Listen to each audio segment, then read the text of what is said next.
औज़ुबिल्लाहि मिनश्शैतानिर्रजीम बिस्मिल्लाहिर्रहमानिर्रहीम अस्सलामु अलैकुम वरहमतुल्लाहि वबरकातुहू। सूरह शूरा है मेरे सामने और सूरह शूरा की आयत नंबर 36 है, पारा नंबर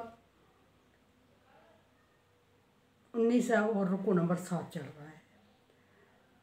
सूरह शूरा की आयत नंबर 35 तक बात चली फ़िरौन और मूसा अलैहिस्सलाम के डायलॉग, और फ़िरौन ने जो 35 तक जो आखिरी आयत नंबर 35 तक जो आखिरी बात ये चली कि फ़िरौन ने अपने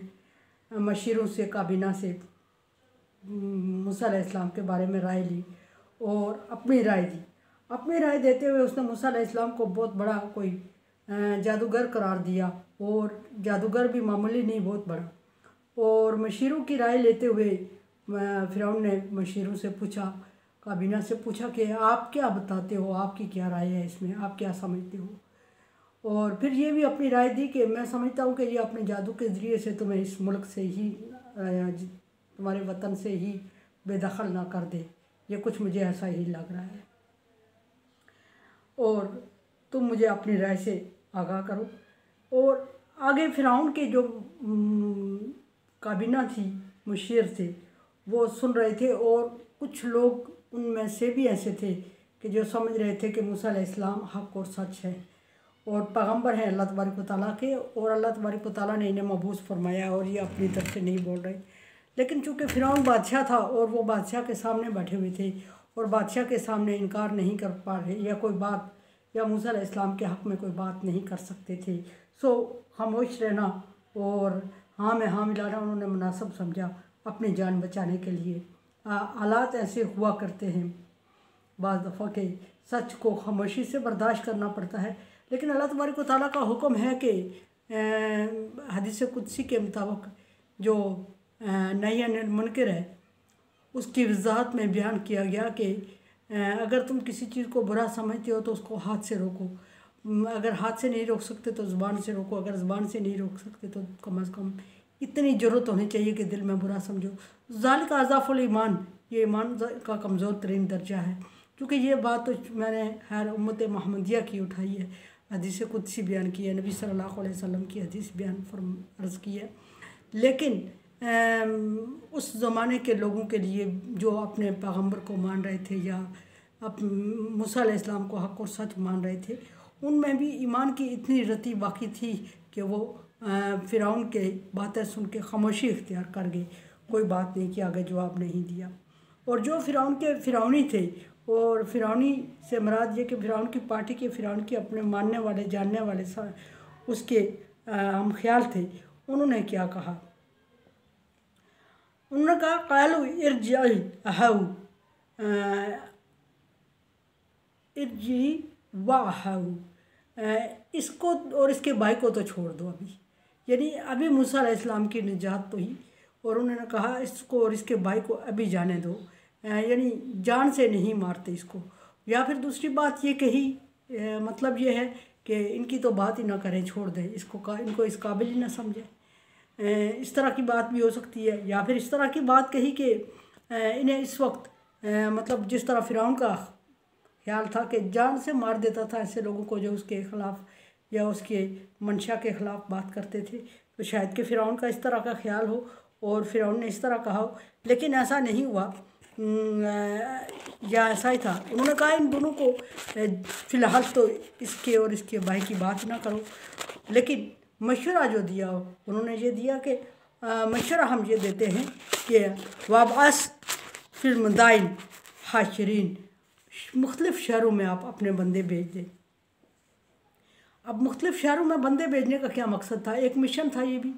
और मिशन ये था कि मुख्तलिफ़ शहरों में बंदे भेज के सारे एरिया से जादूगर जमा करें। आगे बात होगी कि मुख्तलिफ़ शहरों में बंदे भेज दें, और ताकि वो बंदे मुख्तलिफ़ जगहों पे जाके कंपेनिंग करनी थी, पीछे बात मैं वाज़े कर चुकी हूँ, कंपेन करें मूसा अलैहिस्सलाम के ख़िलाफ़ और मूसा अलैहिस्सलाम का तारफ़ करवाएं, और तारफ़ करवाने के बाद जो अगला मिशन होगा वो उनको बताया गया कि यातू का बिकुल्ली सख़ारिन अलीम, ताकि वो तुम्हारे फ़िरौन से कहा कि बादशाह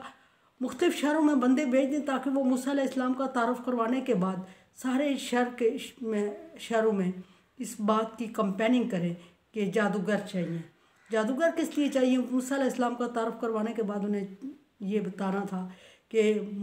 हमारे मुल्क में, हमारे शहर में एक जादूगर आया हुआ है और वो जादूगर बहुत ज़्यादा मजबूत है और हम में से कोई उसका मुकाबला नहीं कर सकता, या हमारे एरिया में लोग उसके मुकाबले नहीं आ सकते। सो जितने बड़े जादूगर हैं उनको फ़िरौन ने मदऊ किया है, फ़िरौन ने बुलाया है और सारे मने हुए और बड़े जादूगर जमा करने का हुक्म दिया, जमा करने का मशवरा दिया फ़िरौन को। और ऐसा ही हुआ। फिर पूरे शहरों में मुख्तलिफ़ जगहों पे फ़िरौन ने अपने बंदे भेजे और मसले को समझाने के बाद मसला ये बताया कि हमें चोटी के जादूगर चाहिए जिनका जादू में कोई मुकाबला ना कर सके इस किस्म के, क्योंकि हमारा मुकाबला एक ऐसे शख्स से है, एक ऐसे जादूगर से है जो कि ना सिर्फ बहुत सारे हमारे लोगों को अपनी तरफ कर चुका है, बल्कि ये भी चाहता है कि अपने जादू के ज़रिए से हमें मुल्क से बेदखल कर दे और ख़ुद उस मुल्क पर काबिज़ हो जाए और फ़िरौन की बादशाहत को ख़त्म करना चाहता है। सो इसलिए हमें जादूगरों की ज़रूरत है फ़िरौन के मुकाबले में आए हुए शख्स को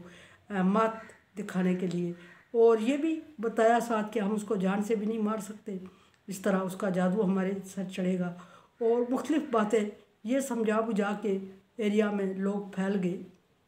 सारे शहरों में लोगों को फैला दिया और सारे जो मिशन लोगों को बताया गया था उस मिशन के मुताबिक लोगों ने हर शहर में जाके शहर गांव करिया में कंपेनिंग की और ऐलान करवाया कि फ़िरौन को, हमारे बादशाह को मुख्तलिफ़ तरह के हर किस्म का जादू जानने वाले लोग चाहिए और हर एक को मुआवजा और हर एक को आसाइशें देने का भी कहा। और इस तरह फ़िरौन ने बंदों को जो समझाया था वो फ़िरौन के बंदे करने में कामयाब हुए और उन्होंने मूसा अलैहिस्सलाम के ख़िलाफ़ एक भरपूर कैंपेन चलाई और जादूगरों को अपनी तरफ राग़िब कर दिया। और जादूगरों को राग़िब कर दिया, फिर क्या हुआ, लोग मूसा अलैहिस्सलाम के ख़िलाफ़ हुए या तमाशा देखने आए या जो भी हुआ, बहरहाल जादूगर अपनी अपनी जगह पे अपने अपने एरिया में पर तोड़ने लगे, फ़िरौन की तरफ आने के लिए आमादा हुए और चैलेंज को कबूल करने के लिए अपनी जगहों पे एक दूसरे से मशवरा करने लगे और ये माहौल बन गया कि मूसा अलैहिस्सलाम के ख़िलाफ़ हम अपने जादू को आज़माएंगे। अब मूसा अलैहिस्सलाम थे और फ़िरौन था और फ़िरौन के सारे लोग थे जो मूसा अलैहिस्सलाम के ख़िलाफ़ थे और मूसा अलैहिस्सलाम के साथ वो चंद लोग थे जानशी जो कि मूसा अलैहिस्सलाम को इनकार भी कर रहे थे कि फ़िरौन के मुकाबले में आना आपके लिए अच्छा नहीं है और रोक भी नहीं सकते थे, समझते थे कि अल्लाह का हुक्म है, लेकिन डर भी रहे थे। मूसा अलैहिस्सलाम खुद भी खाइफ थे, खौफज़दा थे, लेकिन चूँकि चैलेंज था और फिर अल्लाह की तरफ से हुक्म था सो करना था। कुरान समझे, देखे समझे और सब्सक्राइब करें और सदका जारिया में मेरा साथ दें। अल्लाह तबारक व तआला का हुक्म तआवनु अला बिर्रि व तक़वा, नेकी और भलाई के कामों में एक दूसरे से ताउन करें। सो ताउन करें, चैनल को सब्सक्राइब करें और शेयर भी करें और सदका जारिया में साथ दें कि अजर के मुस्तहिक हो। अल्लाह हाफ़िज़।